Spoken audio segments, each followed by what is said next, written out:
Hey guys, and welcome to the Working Money channel. So I saw this from MACKATTACKXRP. Potential flaw in Ripple's deal with co-founder could have a negative impact on price of XRP, says crypto researcher. Now this has to do with Jed McCaleb and his selling of XRP. Now I know that probably scares some of you guys, but let me just explain this to you. So a leading crypto researcher is highlighting that there could be a potential flaw in Ripple's deal with co-founder Jed McCaleb, which could negatively impact the performance of XRP. This coming from Leonidas, of course. He's questioning Ripple's deal with Jed McCaleb after the co-founder of the payment startup substantially increased the selling of his massive XRP trove. While the radical increase in XRP volume occurred 10 to 14 days ago, this had an effect on Jed's sales 1 to 2 weeks later. This means Jed is now selling way more than the current market can take.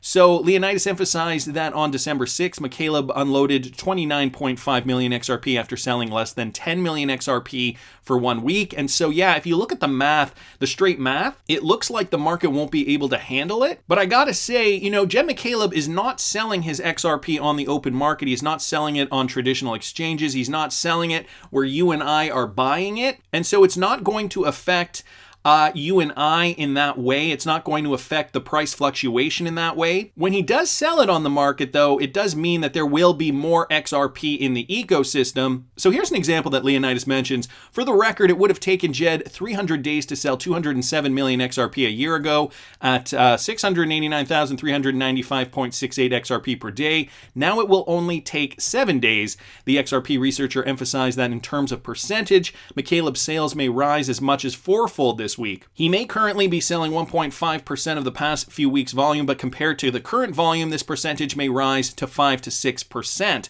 Now we know Jed McCaleb obviously has a deal with Ripple. There was a lawsuit a few years ago when he left and, he wanted to dump the majority of his XRP. Ripple said, no, we can't let you do that. So they came up with a schedule. I don't really think that this is going to affect anything, to be honest with you. Some people down here in the Twitter thread have some opinions on this. At GAA288, we won't see Moon until he sells the entire volume, and the lower the price of Ripple, the better, unfortunately, and I almost believed in the Moon in the near future. So he's a little skeptical. Cricket down here saying, like it did back in 2017, it didn't.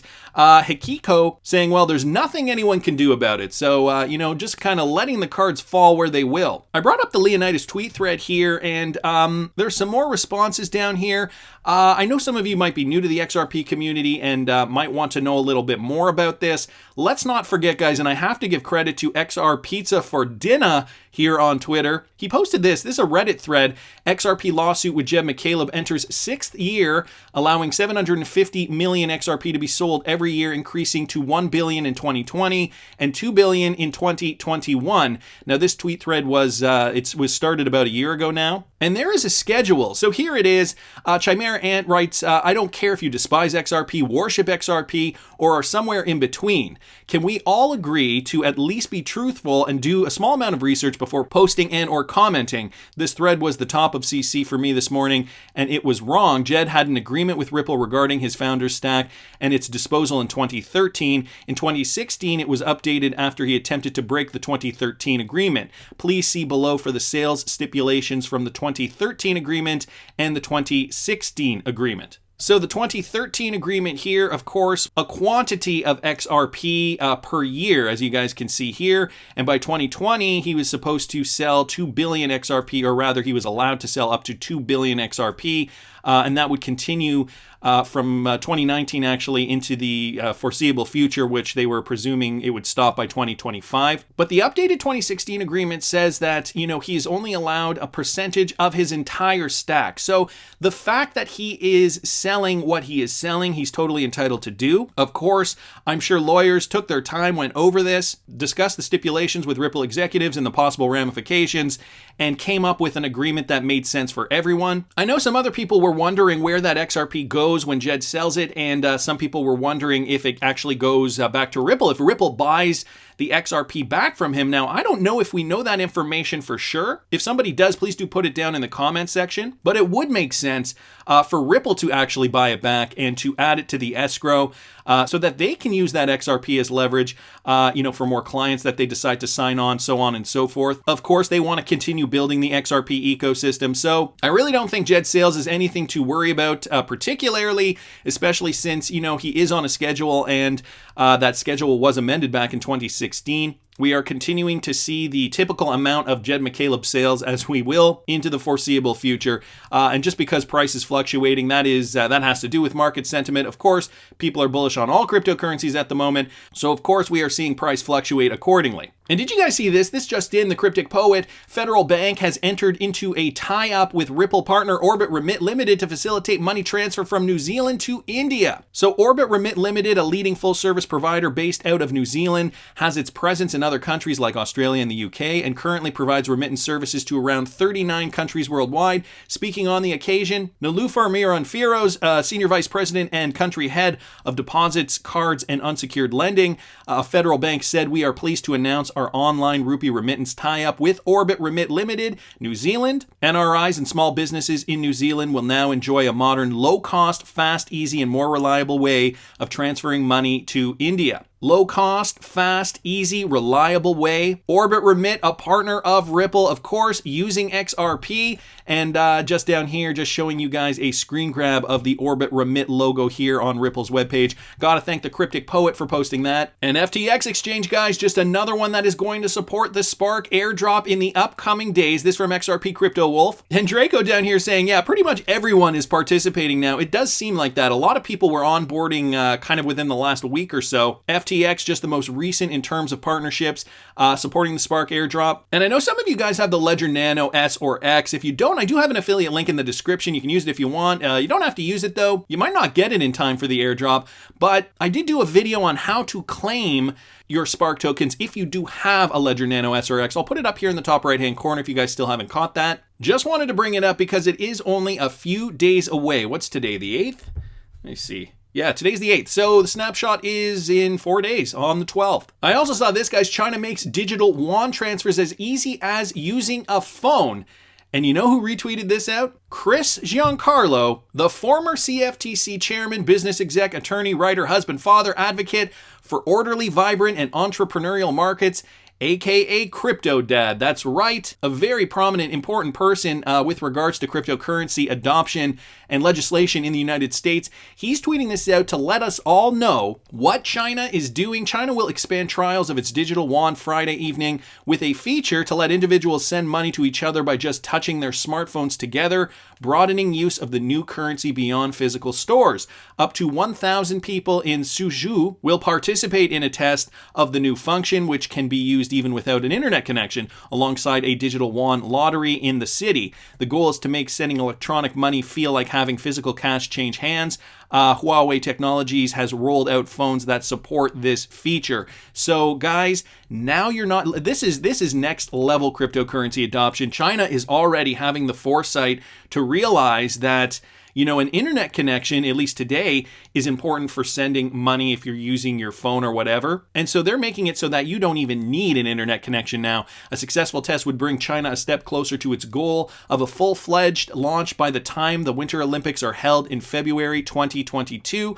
Of course, we've heard that in the past. That is their goal. So more developments coming out of China. Of course, we know the United States lagging behind. And Chris Giancarlo, of course, wanted to let us know this. Lawmakers in the United States are gearing up, creating more meaningful cryptocurrency adoption legislation. We heard just the other day, of course, Brian Brooks saying that we will see some meaningful legislation in the next 6 to 8 weeks. So hopefully, fingers crossed, hopefully that's going to be all good for the United States. And speaking of broad adoption, guys, we have this too, breaking G7 finance ministers supporting regulated cryptocurrencies. So this coming from all G7 countries, namely Canada, France, Germany, Italy, Japan, the United Kingdom, and the United States. In its December 7th press release, the United States Department of the Treasury mentioned that the finance ministries of the G7 countries voiced strong support for regulating cryptocurrencies during a recent video conference. There is strong support across G7 on the need to regulate digital currencies. Ministries and governors reiterated support for the G7 joint statement on digital payments issued in October. The meeting, which included outgoing U.S. Treasury Secretary Steven Mnuchin, touched upon fending off illegal use use cases of digital assets. So of course there is always going to be the worries, the fact that, you can use cryptocurrencies to finance terrorism or other illegal purposes. But this is good because we need, everybody to get on board. It's one thing to get your own country on board with cryptocurrency adoption, but really it's kind of like what Brad Garlinghouse keeps talking about with regards to XRP adoption and companies and businesses utilizing the XRPL. He likened it to the telephone system back in the early days. If you were the only person with a telephone, it wasn't a very valuable network because you couldn't really call anybody. But once more people got telephones, the network became more valuable, and you could see the value in it with more people connecting. And the same thing is true for the XRPL. More people and businesses, countries adopting the technology will make the DLT system more valuable. And I'd argue that the same is true also for the countries that want to get on board. More countries who are willing to accept cryptocurrencies, create a regulatory framework for adoption, the more valuable this entire global network will be as well. So an interesting statement coming out of the G7. Got to thank El Crypto King here on Twitter for posting that. And nearly 9,000 XRP tokens were burnt in 8 days. On average, more than 1,000 XRP per day are being destroyed. This coming from Stephen Buldiep here on Twitter. Jason Dean down here saying, seems a little higher today, but does bounce around quite a lot depending on transaction load. Francis Bovine Swift says, if nothing changed, it would take nearly 250,000 years to burn through all the XRP. This is FUD. XRP was built to last and is dynamic yet stable through the vote mechanism built on the ledger. XRP is the standard. So there's this idea that, we can't just burn large quantities of XRP. There is a burn rate.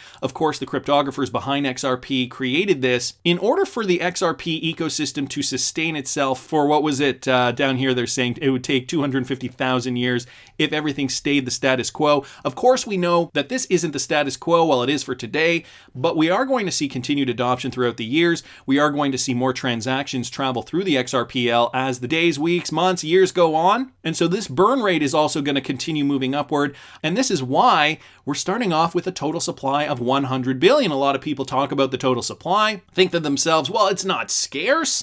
How could I make money off this digital asset? And this is part of the theory, right? The more transactions that run through the XRPL, the more XRP is going to be burnt, which means that there are going to be less XRP in the ecosystem, which also means that each XRP will command a higher value in order to solve a real world problem. Let's not forget that tweet from David Schwartz. I don't have it up here, but he was likening XRP price to Bitcoin price. And when Bitcoins were at $1, you needed, and if you wanted to buy a house that was worth $100,000, let's say, you would need 100,000 Bitcoin, and it was harder to source 100,000 Bitcoin. But if, let's say, one day Bitcoin is worth $100,000, well, now you would only need one Bitcoin to buy that same $100,000 house. I don't know where houses are $100,000 anymore, to be honest. I'm sure somewhere, smaller rural communities. Anyways, that's besides the point. The point is liquidity, sourcing liquidity, and you will need a lesser amount of a certain coin once that price grows to a set amount where supply and demand is fulfilled. So far, according to this, nearly 9,000 XRP tokens were burned in 8 days. Let me remind you guys that yesterday I did a video. Don't know if you guys caught it. It was yesterday afternoon. I'll link it up here in the top right-hand corner. It had to do with FRMO Corp, and this was taken straight from their shareholders letter here. Okay, I have the letter up here. Let me go down here, page 2. Down here it says XRP itself is one of the more intriguing currencies as it is explicitly deflationary. There is a modest cost for transacting in XRP, which is not actually paid to any intermediary. The fee, which is a very small fraction of a unit of XRP and which is used to protect the network, is simply destroyed. Therefore, the number of XRP units is constantly decreasing. If the transaction velocity of XRP were to rise greatly, which we are assuming it will with more adoption, the number of currency units would decline greatly, thereby creating a substantial return even if the coin itself did not experience an increase in market capitalization.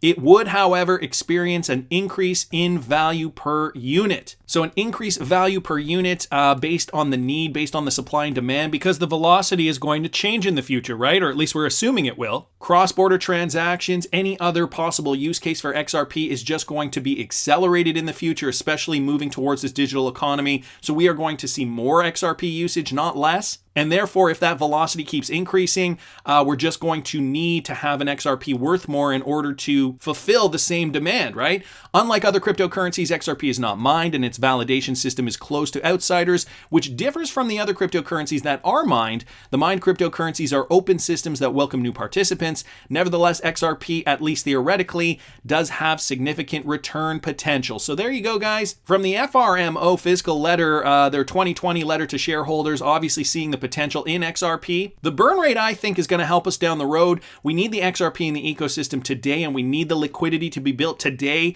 So I don't think a solution would be to burn a whole ton of XRP right now. The cryptographers have created a mechanism to burn it as needed. I mean, this makes sense to me, but I want to hear what you guys think. Please subscribe to the channel if you haven't already. Like the video if you like the content I'm providing. I always love hearing your comments. See you in the next one, guys.